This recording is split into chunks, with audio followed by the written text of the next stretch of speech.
हाट बघून आल्यानंतर मी शिरली होती साड्यांच्या दुकानात. इथे इतकं छान कलेक्शन होतं साड्यांचं आणि मी घेऊन टाकली 4 साडी माझ्यासाठी, आईसाठी, आजीसाठी आणि मावशीसाठी. ही जी तुम्ही साडी बघता ना, हे मी साडी बाजूला काढून ठेवली होती. तुम्हाला कसं वाटलं कलर पॅटर्न तर प्लीज तुम्ही मला कॉमेंट्स मध्ये सांगा.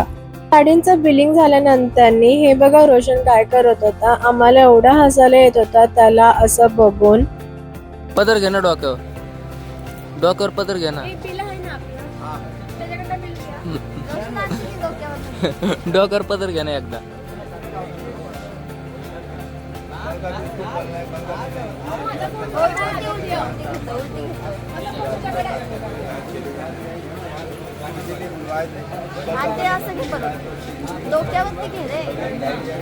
जरा लाज बरं जरा.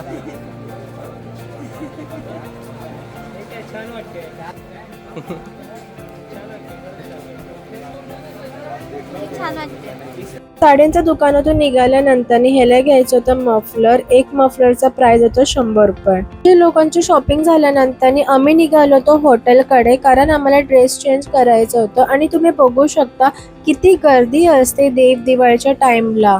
मी जिथून साडी घेतली होती त्या दुकानवाल्यांनी काय बोलले होते आम्हाला की तुम्ही लवकर जावा हॉटेलला, 5:30च्या आत इथे या परत, कारण हे सगळं रस्ता बंद होणार. पोलीसवाले पण तुम्हाला आत सोडणार नाही कारण देव दिवाळी असल्यामुळे. म्हणून आम्ही लोक हॉटेलला जाण्यासाठी खूप घाई करत होतो, पण इथे एवढी गर्दी असल्यामुळे आम्हाला जाताच येत नव्हतं लवकर. A few moments later. Dress change करून आल्यानंतर आम्ही थांबलो होतो या दुकानात थंडाई पिण्यासाठी. मी नावापुरती थोडीशी पिली होती टेस्ट करण्यासाठी, पण छान होतं थंडाई. इथे उभे राहिले तरी बस झालं. इथून सगळं दिसेल आपल्याला. हो तेच पाहिजे ते यांना रिक्वेस्ट करू यांच्या टेरेसवर जाऊ. 100 रुपये देऊ आणि जाऊ. कर रिक्वेस्ट तू, तुझं ऐकेल ते लोक. अरे इथं बसलो तरी काय विषय नाही. एवढी गर्दी होती की चालायला जागा पण नव्हती आणि त्यात लहान मुलं बिचारे रडत होते. मला समजत नाही की पॅरेंट्स एवढ्या गर्दीमध्ये पण कसं मुलांना आणतात. मी त्या गर्दीमध्ये 2 वेळा वाचली पडता आणि कसं तरी आम्ही त्या गर्दीतून निघून फायनली पोहोचलो होतो घाट जवळ. आमच्या लोकांचं नशीब एवढा चांगलं होतं की आरती स्टार्ट व्हायच्या अगोदरच आम्ही पोहोचलो होतो आणि खूप सारे आम्ही फोटोज काढलो. तिने असं सगळं घाट सजवलं होतं लाइटिंगने, असं बघायला पण इतकं छान वाटत होतं. हरिद्वारला पण गेली होती आणि मला तिथे गंगा आरती नाही भेटली होती. माझी खूप इच्छा होती आणि माझी ही इच्छा इथे येऊन पूर्ण झाली. आरती स्टार्ट व्हायचा टाइम झाला होता. मी थोडीफार क्लिप्स ऍड केले.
दोन्ही दिवस साईडला.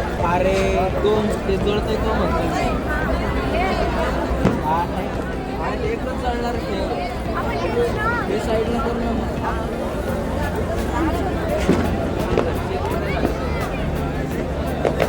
आधी वरतून धर. वरतून धर.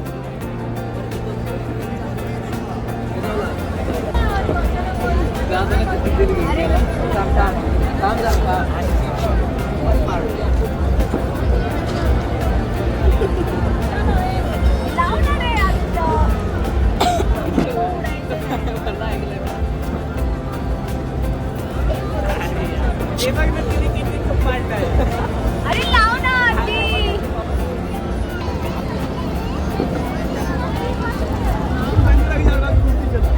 आमचं उडाला तरी. आमची आरती खूप छानपैकी झाली आणि आम्ही निघालो होतो डिनरसाठी. माझं खाली लक्ष गेलं, असं सुंदरपैकी रांगोळी काढली होती. माझी फर्स्ट दिवाळी होती वाराणसीमध्ये without family. Me always family सोबत सेलिब्रेशन केली आहे. आणि मी इशारा करत होती आदित्यला, बघ रोशन कसं करत आहे. आम्ही त्याच्यावरती हसत होतो.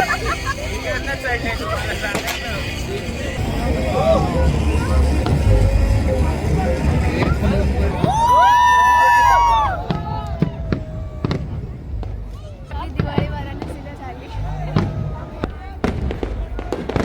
अशी आमची छानपैकी दिवाळी सेलिब्रेशन झाली. आम्ही पोचलो होतो डिनरसाठी रेस्टॉरंटमध्ये. माझा घसा पण बसला होता. आदित्य, भांग असल्यावर मी पिले बोललो तर मग मला नाही चटली का? भांग असल्यावर मला ते दाखवू का? घे बॉटल घे, मी दाखवतो. आदित्य इथे मला सांगत होता, जे आम्ही लोकांनी ज्यूसची बॉटल घेतली होती त्याच्यामध्ये रोशनने भांग टाकली होती आणि मी ते ज्यूस पिली होती. तो काही आम्ही टोपीला आलोय. कुठं लॉलीपॉप घेतलं. लॉलीपॉप बघा, आईस्क्रीमच्या गाडीला चिकन का तुम्हाला? ब्लॉग स्टार्ट केलेला आहे. खूप गोष्टीमध्ये सरप्राईज आलाय. पोरगी पटूस तर गोड गोड बोलणार. पोरगी आता पटली की चिकन चिल्ली ती म्हणते मी पेले आधी तर नाही त्याने मला हिरवाचाच पाजवला होता. माझा ह्याच्यामध्येच पोट भरायला लागला. हे पिली का तू? नाही. त्याने काय केलं माहिती का? स्पीकर पण काढले. आमच्या लोकांचं परत तेच बोलणं चालू झालं होतं. काय झालं होतं की आम्ही लोकांनी 2 ज्यूसच्या बॉटल घेतल्या होत्या. एक ज्यूसच्या बॉटलमध्ये त्यांनी भांग टाकली होती आणि त्याचं स्टिकर काढून टाकलं. त्याला लागली होती तहान आणि मी त्याला दिली. तो बोलले याच्यामध्ये भांग आहे. मी बोलली अरे मी पण तेच पिली आहे. असं आमचं बोलणं चालू होतं. पण या रेस्टॉरंटचं जेवण खूप छान होतं आणि आम्हाला सगळ्यांना आवडलं इकडचं जेवण. The next day. इतका दिवस आम्ही वाराणसीमध्ये होतो, तितका दिवस आम्ही खूप मज्जा केली, मस्ती केली आणि आता टाइम झालं होतं वाराणसीला बाय बाय करण्यासाठी. आम्ही निघालो होतो स्टेशनकडे अयोध्याला जाण्यासाठी. आमच्या सगळ्यांच्या गप्पा चालूच होत्या आणि इकडचं जे मार्केट आहे, भाजी मार्केट खूप मोठं आहे. फ्रेश इथे भाजी मिळतात. इधर आ जाओ, देखो ये ना मेरा दोस्त बन गया यूपी में. क्या अभी मैं वाराणसी स्टेशन पर हूँ. नाम क्या है? विशाल. इतना अच्छा नाम है. इन्होंने ना मुझे चाय पिलाई, वो भी फ्री में. ठीक है. बट क्यों पिलाया फ्री में? पैसा तूने क्या किया? ऐसे एक मतलब 5-10 मिनट में दोस्त बन गया. बन सकते, क्यों नहीं? मैंने को बंदी में पटाके देगा. अच्छा, बंदी में पटाखे देगा वाराणसी. इस बंदी को क्या करने का? बंदी गुस्सा हो रही है लगता है. फिर इस बंदी को क्या करना है? फिर देख ले भाई, वाराणसी चाहिए पटाके उसको. देगा मैं बोला नहीं चाहिए लेकिन ठीक है. तो भी और चाहिए, लड़के लोगों को और चाहिए होता है रह के भी. नहीं चाहिए मुझे. अपना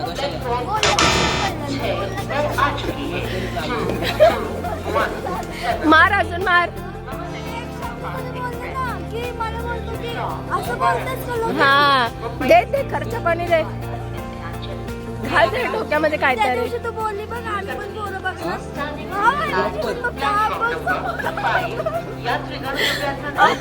आपण पण बघितलं पाहिजे पोरं कोणाचं काय आणि ह्याचं काय. ऐक ना रोशन, तुला नाही मुलगी पटवून देणार तो. मला नकोय. नकोय. तू स्वतः पटवतोस ना.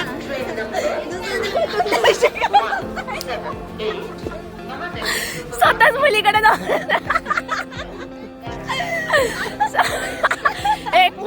धक्का दिली, काय स्माइल केली आणि तुझ्या याच्यामध्ये हवेमध्ये लगेच रिटर्न स्माइल. ती बाबा बसलेल्या पोरींना आणि नाही आपण केलं ना तर काय होतं माहितीये का, आम्ही फालतू लोक नाही हा बोलतो. अगं आपण कंटिन्यू उडवत होतो नाही का, पाहिलं ना ती पोरी बसली, आपलं लक्ष नाही केलं. हा हे बघितलं. आणि आपल्याकडे जर मुलं बघत असेल तरी आपण इग्नोर करतो ना, पण मुलं तसं नाही करत, मुलं बघतात असं. तिथे रोशनचा गप्पा मारून झाल्या होत्या दुकानवाल्यांसोबत. आम्ही निघालो होतो प्लॅटफॉर्मच्या इकडे आणि माझ्या हातात खूप बॅग हेवी होती, खूप सारे मी शॉपिंग केली होती. आमची ट्रेन होती 10:30ची आणि आली जी ट्रेन 11:30ला, म्हणजे 1 घंटा लेट होती ट्रेन. 5 तास नंतर आम्ही पोहोचलो होतो अयोध्याला. हे दोघं आपल्यामध्येच होते, आम्ही असून सुद्धा पण नसल्यासारखंच होतो त्यांना. फर्स्ट टाइम असल्यामुळे आमच्या लोकांना काही समजत नव्हतं कसं जायचं. तर एक ऑटोवाला आला आणि त्यांनी आम्हाला विचारलं की तुम्हाला मंदिराला जायचं का. आम्ही बोललो हो. ते बोलले 4 जण आहेत ना, 300 रुपये घेतो. मग आम्ही गेलो पुढे. पण ऐसे क्यों आप 200 रुपये तो ले रहे हो ना आप. पुढे आल्यानंतर आम्हाला हा ऑटो भेटला आणि तो बोलत होता की मंदिराच्या गेटच्या इथं नाही सोडणार, तुम्हाला 500 मीटर पुढे चालत जावं लागेल. मी बोलली का तुम्ही 200 रुपये घेतात तर आम्ही का चालत जायचं. तो बोलत होता की तुम्ही कोणता पण ऑटोवाल्याला विचारा, कोणी तुम्हाला मंदिरपाशी नाही सोडणार आणि मी तरी तुमच्याकडून 200 रुपये घेतो. रोशन बोलला जाऊ दे, तसा पण आपला रात्रीचा ट्रेन आहे, तर आता इथं लेट केलं तर मग आपल्याला पोहोचायला लेट होणार. म्हणून आम्ही लोक बसलो त्याच ऑटोमध्ये. मग त्याला बोलले एक काम करा, 150 रुपये घ्या आणि आम्हाला सोडा. तो मधून उतरल्यानंतर आम्ही गेलो डायरेक्ट जेवायला. आमच्या सर्वांना खूप जास्त भूक लागली होती. मॉर्निंग पासून आम्ही काहीच खाल्लं नव्हतं आणि टाइम झाला होता 4 वाजले होते.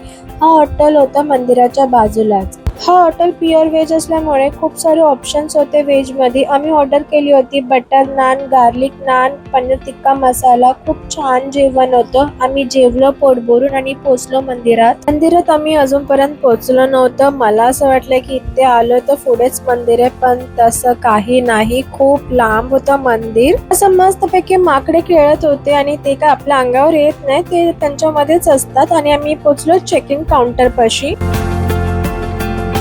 माझ्या सेफ्टीचे होते 2 बॅग्स. हा बॅग मध्ये तर इतकं सामान मी भरलं होतं की खूप जास्त हेवी झाली होती. आणि दुसरी बॅग होती ट्रॉली. एका हातून मी शूट करत होते आणि दुसऱ्या हातून मी बॅग्स काढत होते, म्हणजे एका टाइमी 2 कामं झाले. बॅग्स चेकिंग झाल्यानंतर मी रोशनला विचारते अरे मंदिर आहे तरी कुठे. रोशनला पण काहीच माहित नव्हतं. आम्ही दोघं असं बघतच होतो ग्राउंडला आणि संध्याकाळच्या टायमिंगला पोहोचलो होतो. खूप छान वातावरण झालं होतं. हा जे पूर्ण एरियाज आहे ना ते बॅग्स चेकिंगचा आहे आणि आम्ही दोघं त्या दोघांची वाट बघत होतो. जसं पुढे जात होतो तसं कन्फ्युजन वाढत होतं की जायचं कुठून, एक्झिट कुठून आहे आणि चप्पल ठेवायचं तरी कुठे. मी आतून खूप खुश होती. ज्या टाइमला मंदिर बांधलं होतं खूप सारे लोक दर्शनासाठी आले होते आणि मी त्यावेळी विश मागितलं होते की मला अयोध्येला जायचे आणि आज ते पूर्ण झालं. मी पोहोचलो होतो लॉकर पाशी. आमच्याकडे खूप बॅग्स होत्या. असे बॅग्स आम्ही कुठेही ठेवून जाऊ शकत नव्हतं कारण पैसे पण होते त्यात.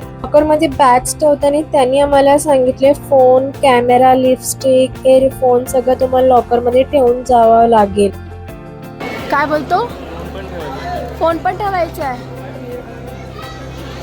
फोन जमा करावा लागेल. अयोध्येमध्ये खूप सारे सिस्टम्स चेंज झाल्यात. मी एक नक्की ब्लॉग बनवेल, त्यामध्ये इन डिटेल सांगेल आमच्या सोबत काय झालं आणि आमचं कसं एक्सपिरियन्स होतं. आमच्या लोकांचं दर्शन झालं फक्त 5 मिनिटात आणि इतकं छान दर्शन झालं, मन प्रसन्न झालं होतं. मंदिराच्या एक्झिटच्या बाजूला होतं रसोई भंडार. मिठा आहे ना. तिकडे जाऊन विचारत होते की खिचडी गोड आहे ना, ते बोलले नाही सॉल्टी आहे. मग मी आदित्याच्या ह्याच्यामधनं एक स्पून घेऊन खाल्ली. खाऊन झाल्यानंतर आम्ही आलो शॉपिंग साठी. काही मूर्ती मला घ्यायच्या होत्या माझ्या घरच्यांसाठी आणि रिलेटिव्ह साठी. फटाफट शॉपिंग केलो, प्रसाद घेतलो आणि आम्ही पोहोचलो स्टेशनला कारण आमची ऑलरेडी ट्रेन लागली होती प्लॅटफॉर्मवर. 6 दिवस कसे गेले आमच्या लोकांना कळलंच नाही आणि टाइम झाला तर घरी जाण्याचा, पण आमच्या लोकांचं मनच करत नव्हतं. सॉरी पार्ट 3 व्हिडिओ खूप लेट टाकत आहे. आय नो दिवाळीहून खूप टाइम झालं कारण मला टाइम नाही भेटत होता एडिटिंग करायला. असं छानपैकी आमच्या लोकांची वाराणसी जर्नी कंप्लीट झाली आणि दुसऱ्या ट्रिपची लवकरच जर्नी स्टार्ट होईल. आमच्या लोकांची ट्रेन उज्जैनला पोहोचल्यानंतर माझी खूप इच्छा झाली होती की इथे एक दिवस स्टे करण्यासाठी, पण थोडा टाइम नव्हतं आणि मग मी ऑर्डर केली होती स्विगीवरून चिकन बिर्याणी. खूप भूक लागली होती. बिर्याणी एकदम थंड झाली होती पण आपल्याकडे काही ऑप्शन नव्हतं, तसंच मी खाल्लं. पण टेस्टला खूप छान होती बिर्याणी. माझा आणि रोशनचं पोट नाही भरलं होतं, मग आम्ही ऑर्डर केलं डॉमिनोजमधनं पिझ्झा खाऊन आम्ही झोपून गेलो. दुसऱ्या दिवशी आम्ही पोहोचणार होतो मुंबईला. मला कसं वाटलं माझा तिन्ही पण ब्लॉग वाराणसीचा प्लीज कॉमेंट्स करा, लाईक करा, सबस्क्राईब करा आणि शेअर करा.